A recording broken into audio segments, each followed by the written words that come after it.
welcome to Get Out of Rap TV, show 65, April the 23rd. I hope you are all well. First of all, I do want to thank my partners above me. We have Evalu Agent, who we will hear from shortly. DDC Outsourcing Solutions, we're going to be doing some great things with them, something very exciting coming up with them. And OneCom, the webinar next week. I'm really looking forward to that with the lovely Neris. But I couldn't do this without them. So thank you all very much. Let's kick off, shall we, with say hello in the comments. It'll be great to see you. Al's here. Good morning, Al. How you doing, mate? Good to see you. Say hello in the comments. And what was your passion as a child? And I guess the other follow-up question to that is it still your passion? Oh, Rob's here. Good morning. Hello, Rob. How you doing? I do need to catch up with you, my friend. I don't know why I was pointing my finger, wagging my finger. I should have been doing this. Yeah, I do need to catch up with you. It's great to see you. So what was morning, bros? Bros, what's up, my brother? Bros? Oh, Bros was your passion. Oh, when will I be famous, Neris? It's great to see you. I'm assuming that's right, right? What was your passion as a child? Bros? The band, yeah? Hello, Nick. How you doing? Good to see you. What was your passion as a child? I'll kick us off. No surprise. Mine was football. I would be out summer holidays. I remember in particular. It's my dad's fault. There's pictures of me and him. I could barely walk, and I had a football. And summer holidays as a kid used to be run out in the morning and play football all day, and then come back in later on. So, my mum shouted at me when it was dark. Our games are like 112 versus 106. Good stuff. As a child, I told my mum when I grew up I want to work in a call center. And you're living out your passion, Rob. Your dreams do come true. We're a dream making industry. Honest. Hey, Rich, how you doing?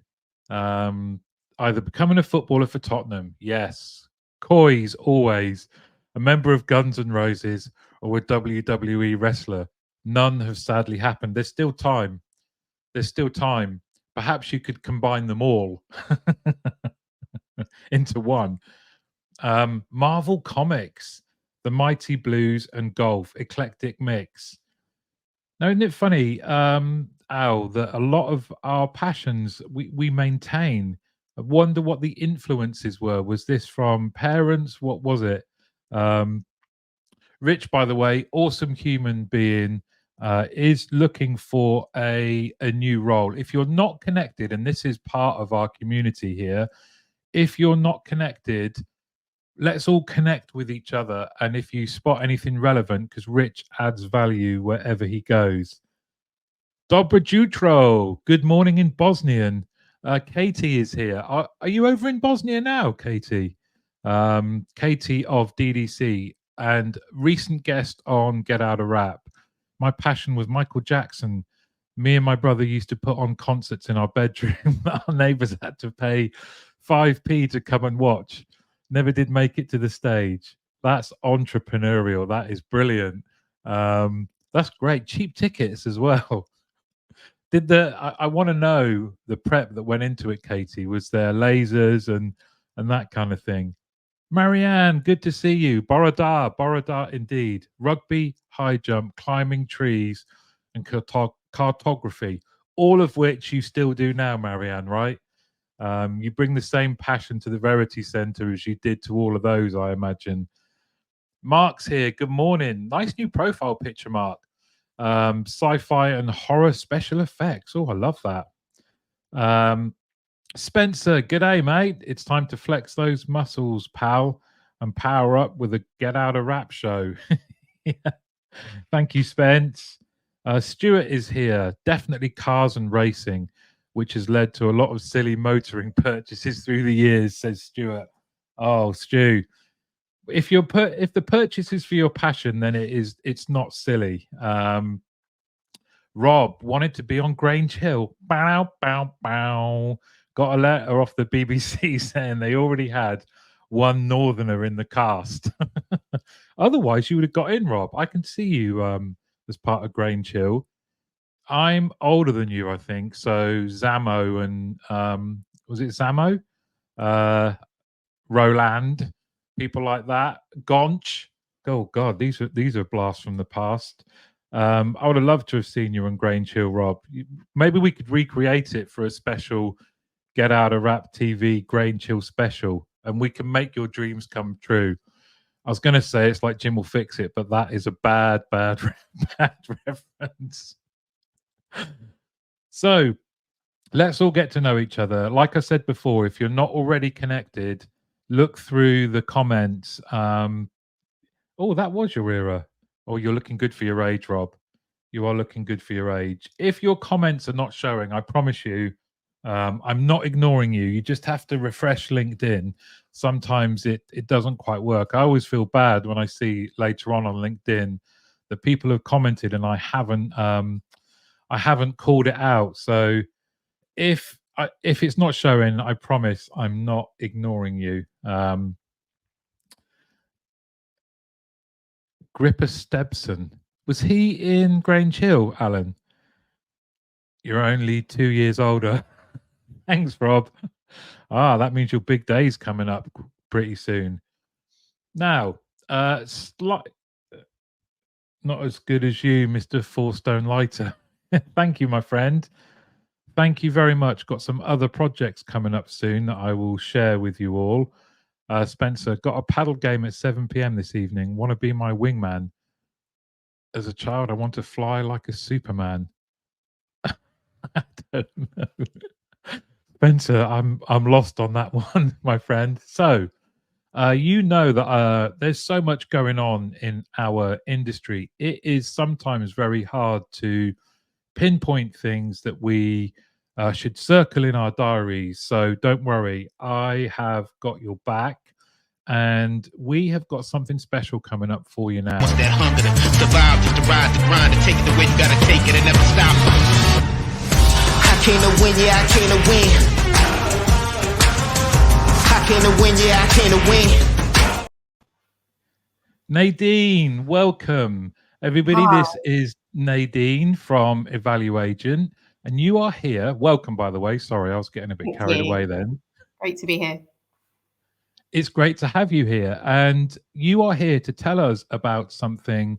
It's a great event. It's a really exciting series, something you guys have put together. And am I right in thinking it's called Mythbusters and Masterclasses? That's exactly right. Yeah, we put together a bit of a series against a backdrop really of, I mean, I'm sure everyone's quite familiar with this stat now, but apparently we're at a 9-year low in terms of customer experience in the UK, according to the Institute of Customer Service. But as we speak to contact centre leaders day in, day out, what seems to be a big challenge for them is the rate of change, the pace of change, obviously, but also as they're making strategic decisions, technology decisions, it's the deluge of information out there and just trying to wade through that deluge of information and really get to the reality of what's happening and where they need to focus their efforts. So the purpose of this series really is to look at what we've chosen 3 key myths that we've been hearing really consistently as we've been talking to both clients and prospects, and put together a bit of a masterclass really to help debunk some of those myths and just help really guide people to guide their own contact centers in the right direction. Is that in a nutshell, Martin? I love it. I love the idea of taking things that are commonly held, sometimes commonly held beliefs that we don't necessarily interrogate or validate, or it's just comments that maybe are out of date, that maybe with the advent of technology and the speed with which that's improving and being utilized, we need to revisit a lot of the both terminology, but also some of the things that we've kind of carried with us for, 10, 15, 20 years. So I love the idea of taking myths and really kind of exploring them, and then wrapping around like education around it. So what's the first one? What is the first one? I've got the ticker down here with the date, but what is it on? So the first one is really focused on the voice channel. I think the myth is that we need to be investing in digital channels to really move the needle on CX and to keep up with the demand in increased volumes of interactions. But I think, what we're seeing really is that the voice channel is remaining fairly steady. We've got some predictions. Our latest prediction suggests that going into 2026, 60% of interactions are still going to be live voice based. So it's a really critical channel for contact centers to be investing in. And there was a recent article in the Times, actually, which talked about digital fobbing off, and perhaps that being one of the major contributors to this all-time low in customer satisfaction. So this first session really just delves into that a bit more, looking at the channel mix, how you can optimize that, what you should be doing to focus on voice interactions, because obviously there is a key role for digital-based interactions, certainly for the simple, repeatable queries that customers might have. But I think certainly the suggestion is that when it comes to perhaps more complex or highly emotive topics, that actually customers can veer towards voice as a channel of preference. So actually it's an opportunity potentially for organizations to differentiate through that channel. If you think about digital and some of the basic queries that you handle through digital, checking your bank balance, the status of a delivery, that kind of thing, that's all great. If that works really well, there's no need to move that to a voice channel. But if you're looking at more complex queries, and actually it helps often to speak to somebody, and you can often get your query resolved much more quickly than you can through a digital channel, and often without significant frustration, as we've seen in lots of the media coverage around chatbots, etc. I love the concept of what you're doing, and Rob is welcoming you here, and we also have Rich, who says, "Great point, Nadine. There are a lot of customers out there who still want voice-based CX, especially when things have gone wrong."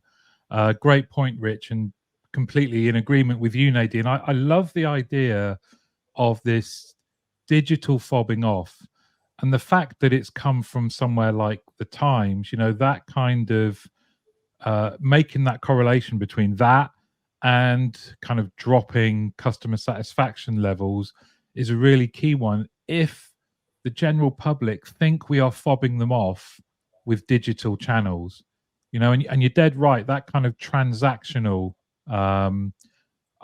right now, in fact, I've had a order for Gymshark, actually, but an order that's just kind of vanished. Now the app, the delivery company's app, they're all saying slightly different things, and I would just like to speak to someone to find out what's going on, but that's quite difficult. So it's really, really interesting. And I think, Nick, thank you. I was going to ask, how do people register? So if you like the sound, thank you, Nick. If you like the sound of this masterclass, you can register here. That is in the comments on LinkedIn. And I'm assuming people can go to Evaluagent website as well. Is it on there? Yeah, it's also there in our event section. Brilliant. That is awesome. I will definitely be there. I recommend everyone watching. It's a key topic.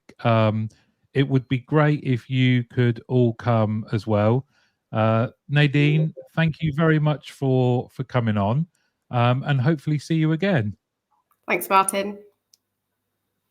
Bye. Bye. Okay, next up, we have the question of the day. The question for today is, what are the traits of the best C-level people you've ever worked with? Now, I have had feedback that we often focus on agents, team leaders, contact center managers. What are the traits of the best C-level people you've worked with? Oh, hang on. I might get to use this little quick video. Wait a minute. Where is it? Be right back. Hugo's having a bit of a moment.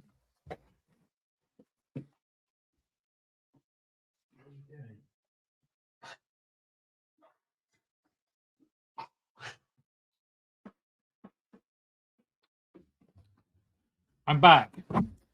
I'm back. I don't know if you could hear him then.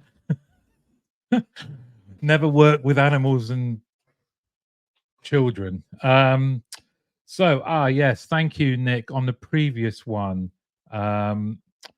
people like to talk to people. I think it's a dead simple concept to understand. Alan, I think you're dead right. And it should be a great session. I love the idea of the series, Mythbusters, Masterclasses. It's perfect. It's the power of conversation. It says, Aman, hello. We know that it's easier to ask multiple questions via the phone than it is to digitally, and how many automated responses do not allow you to ask specific questions. Really true, really true, as I'm finding out right now. You okay, buddy? You okay? He's probably eaten one of his toys. You okay?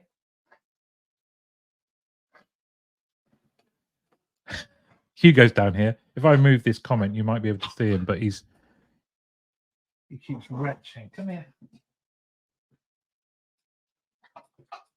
What have you got in there? Anything? What is in there? Welcome to All Creatures Great and Small. So thank you, Nick. Yeah, check out the events section here. That is for Mythbusters. As Rob says, CX is about customers. Channels should be the customer's choice. I love that. Sometimes people simply want to speak to other people, and it should be a great event to be able to talk about that. He's all right now. He's all right.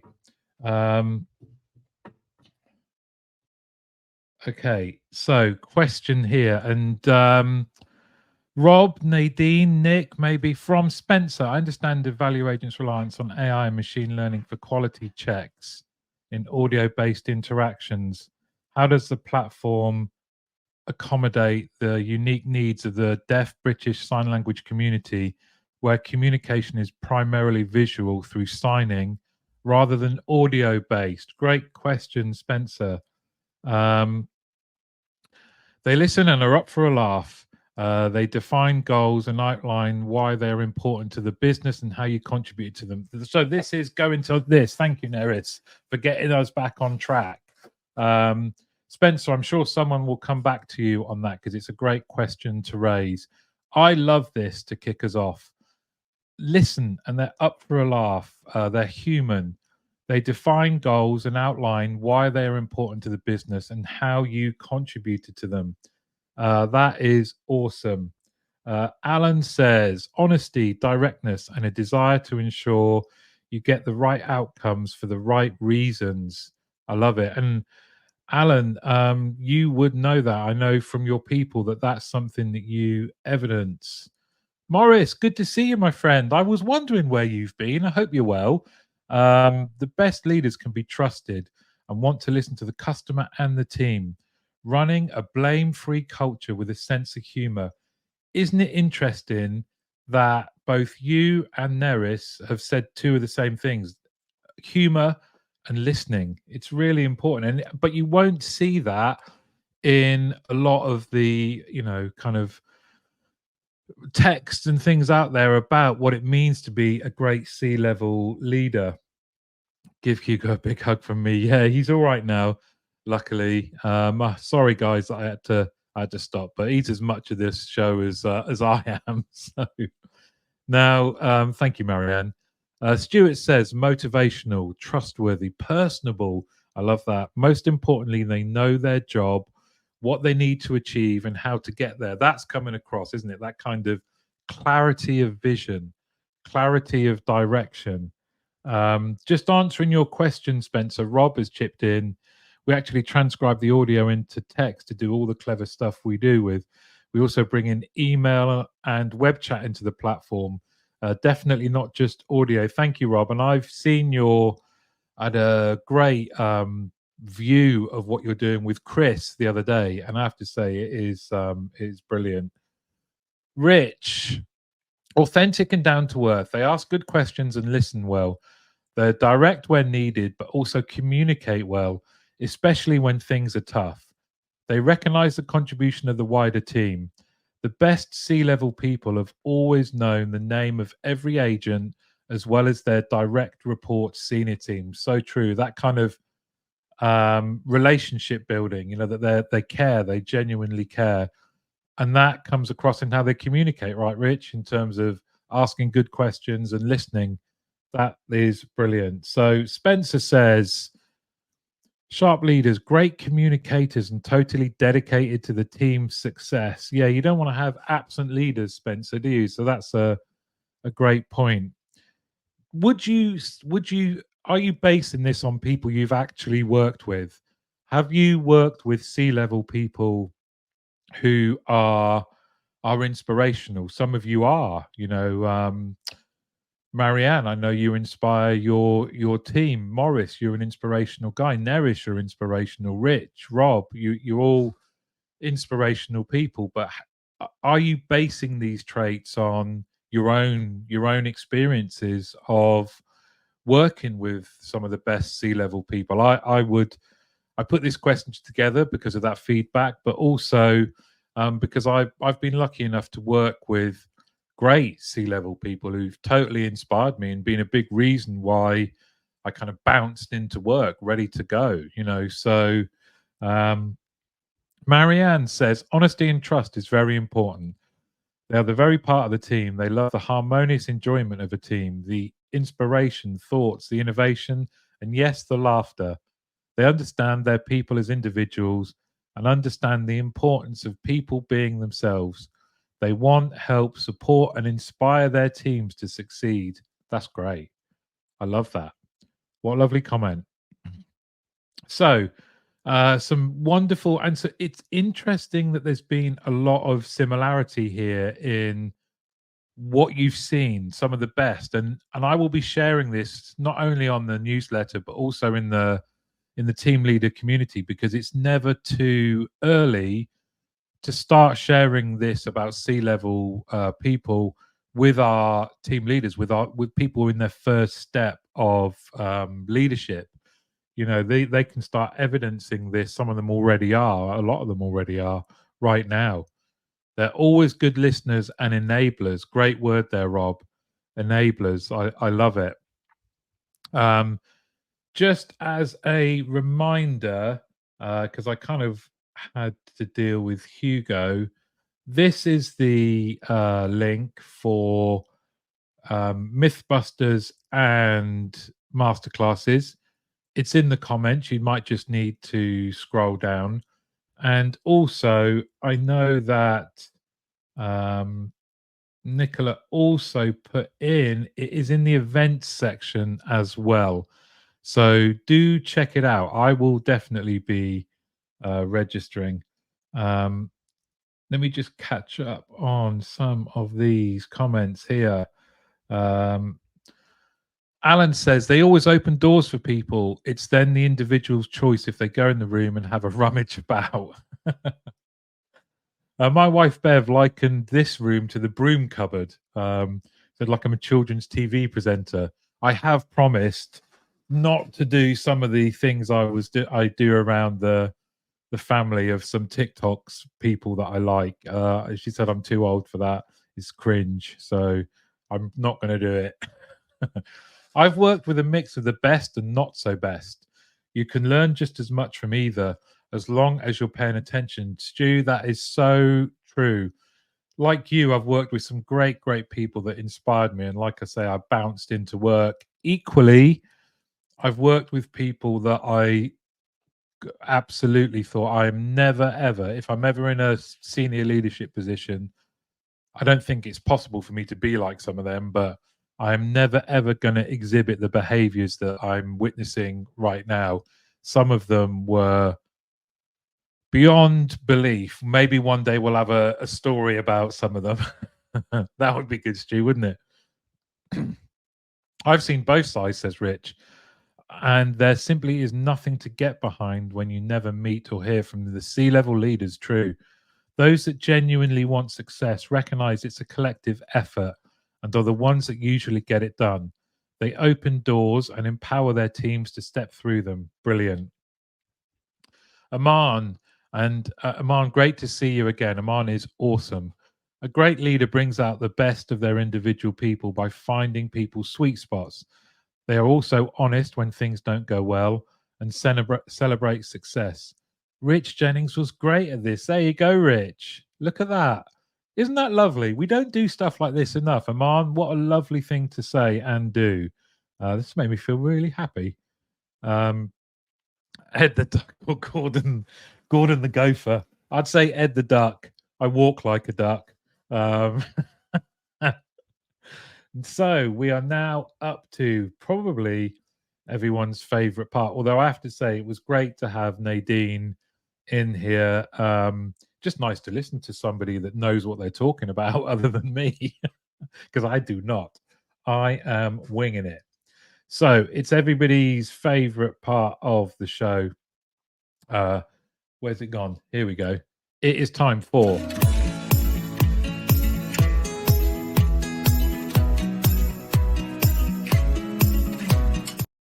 it's the read along. We are at Interaction Analytics of the UK Decision Makers Guide 2024. We are on page 97. And let me just preface this slide with what's written in the guide.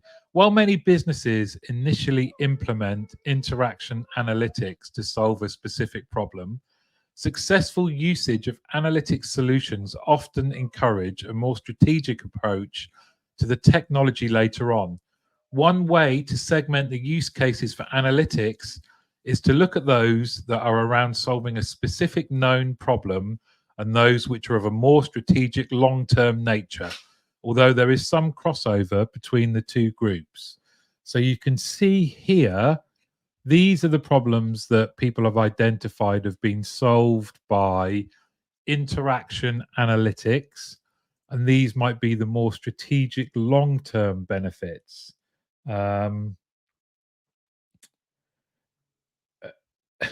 Spencer, am I allowed to talk about dog? What's the secret sauce that separates the cream of the C-suite crop from your everyday office pet?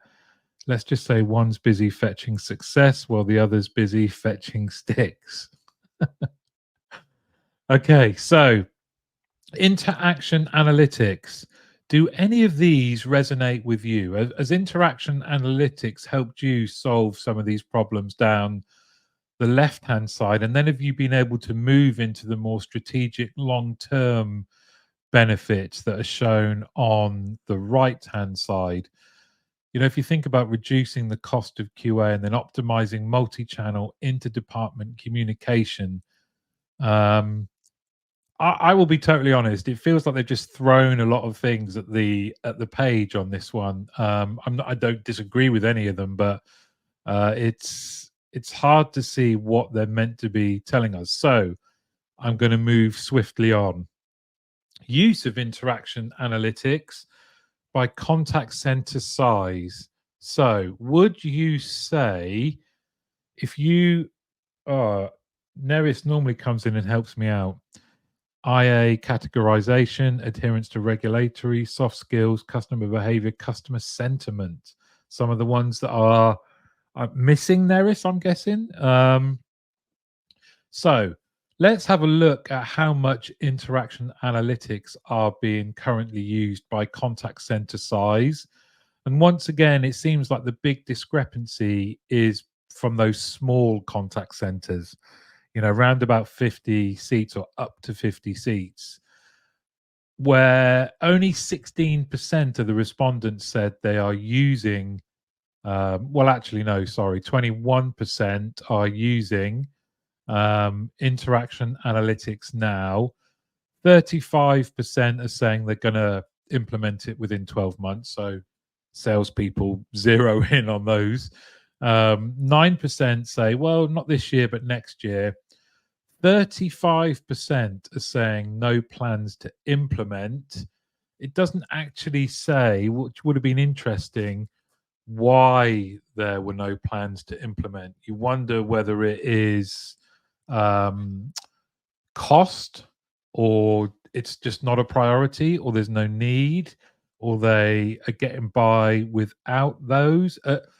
From your experience, where you are working now, or maybe who you are working with, where would you sit in terms of your use of interaction analytics? Is this something you are using right now? Again, you can see the large contact centers, 34% use it now. They're happy with it. They don't want to replace it. 19% say, yeah, we're using it, but we wouldn't mind an upgrade, please. 28% are going to get it within the next 12 months. 15% are going to get it after 12 months. Only 5% say we do not want to implement interaction analytics. Shows how early we are understanding our options out of the possible. Easier for larger centers to demonstrate ROI from small improvements that can be quickly and easily delivered. Rob, I love it. Neris, thank you. No, just a more simple categorization. And these can be done real time or historic. Oh, this is great. I was working with teams of data scientists at Call Credit 15 years ago, and now, as then, the impact of shining the light on what is happening in a statistical way is super powerful. Yes, that is brilliant. Let's see if I can get this working again. Is this going to work for us? Yes, it is. Look at that. Love that, Neris. Stu says it would be interesting to see the likelihood of using IA versus other things. Very true. Let's have a look at verticals, shall we, just quickly. Utilities obviously stand out there, as well as technology, that they are all over it. You know, utilities is leading the way here on the use of interaction analytics. And I know from some of the people here that there is a link with utilities, and you've worked with some utilities. Does that ring true? Because it seems like this is the market where we should go to find out about the best use of interaction analytics. But I love what Neris says there about the impact of shining the light on what is happening in a statistical way is super powerful. Yes, it is. Outsourcing as well, a bit of a mixed bag, but again, I guess that is they run their ships tight. Housing is, 11% are looking, they're using it, they want to upgrade. There's a big percentage that are not using it but plan to. There is still a way to go on this, you would say, from the use of interaction analytics, which is great. It can only improve our industry. I was surprised by finance and insurance. You would think, given the kind of regulatory overview, that interaction analytics would be absolutely fundamental to really understanding the business and where there might be risk. Good point, Rob. Outsourcers represent multiple verticals, so a mix is expected. So wise, Rob. I don't know why I laughed. I'm not being sarcastic. Now, let's have a look at the type of interaction analytics. So, for people using this functionality, 69% said they are using it for customer journey analytics. 63% are historical post-call speech analytics. 63% desktop. 53% multi-channel analytics, 50% back office, only 39% speech analytics. Rich agrees with all of us that Rob has made an excellent point. You could have excellent point, Rob, on a t-shirt. I might get that done and wear it for a show, maybe for charity, Rob. Utilities, travel insurance, super competitive markets need to be all over this. That's true. There we go. Look. Need to be all over it. Yes, they do. To gain that edge, right? As well, I talked about the regulatory angle, but from a commercial point of view, which is what you're saying, yeah, they do. They need to be all over it. So here we have the kind of what people are using it for. Why would real-time speech analytics be so low? Is it Rob, maybe you have a view on that with your capability there. Why is Spencer is on one, aren't you, Spence? When discussing this year's Olympic Games, I'm curious about interaction analytics are utilized for international visitors attending the games. I'm keen to know how data is leveraged to enhance the quality of customer care for the event's top attendees. I guess for any event, Spencer, the use of interaction analytics is useful. That Aman, there is always some nervousness about the security element, although I'd support a blended approach as there are so many benefits. Security of data, Aman, is that what you're saying there? Because that's interesting. And we talk about the benefits. The next slide is on the usefulness. And this is I found this the most fascinating slide of the group today.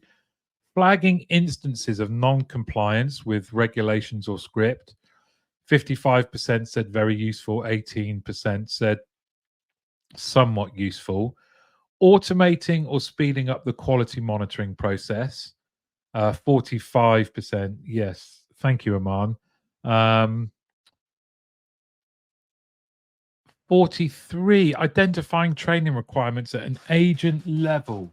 And I thought what was interesting, the top three are around some quality monitoring and being able to identify where we might better focus our feedback, better focus our coaching, better focus our training. I love those three. What I thought was interesting is for only 30% of the respondents said gaining insight into customers was very useful, that the post-call analytics was only useful in 30% of the time into insight into customers. My experiences don't tally with that. I would love to know what you think. Thank you, Rob. Answering the previous slide here. Real time is lower because people are still a little wary or not fully trusting the tech yet. Again, still early. Very, very true. Thank you, Rob. What do we think on this slide? Oh, Neris as well. Let me just go on to real time. Real time speech analytics delivers real time interaction guidance, slow down, speed up, stop crosstalk, do one. Delivers next best action or delivers relevant knowledge assets as the bot listens. Great use of real time. Real time is not cheap and needs good data, but good ROI. Really, really good point, Neris. And we will get the chance to talk about that next week as well, Neris, won't we? So let's just go back to this slide. The usefulness of post-call analytics. So flagging instances of non-compliance with the regulations or the script is do one, as in I hate this use case. Yeah, okay. Yeah, so just to go back on this is do one. I understand those kind of interventions are not helpful for people that are dealing with customers. They are not helpful. They distract you. They take you out of being present with your customer. So I totally agree. Do one. So let's have a look. What do we think of this? Automating, speeding up the quality monitoring process. 45% said very useful, 35% said somewhat useful. And then the others do not use analytics for this. So for those that do, it is useful in speeding up the process. And you would think that absolutely would be the case. Great efficiencies to be gained from using post call analytics. Great ways to identify training requirements as well. Look at this, 43% said very useful, 58% said somewhat useful. So you would think that is absolutely the fundamental of using post-call analytics. Rob says quick wins, flag compliance issues, speed up QA, train better, have to be adopted now. Think consumer duty. Yes, very true, Rob. Post-call analytics, I think, is a fascinating area.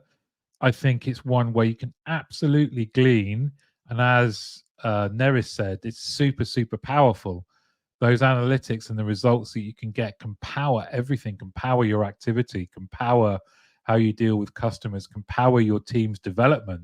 I think it's a great area and one that needs to be really focused on with great resource, great technology, great set of people doing it, and you can absolutely fly.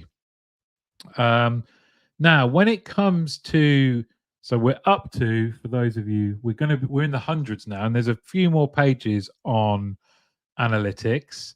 I'm going to give you a bit of time. Please, all, can you now decide?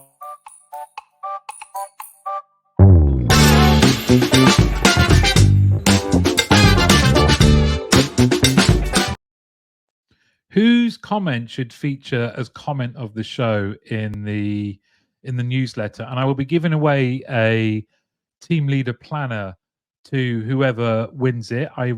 It's your votes. I need you to write into the comments whose comment you think needs to win.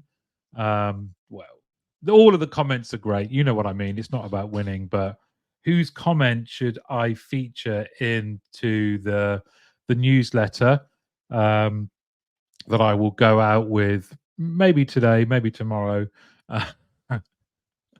Insights into customers moving towards strategic use of analytics. Hence, 53% say somewhat useful. Still deciding.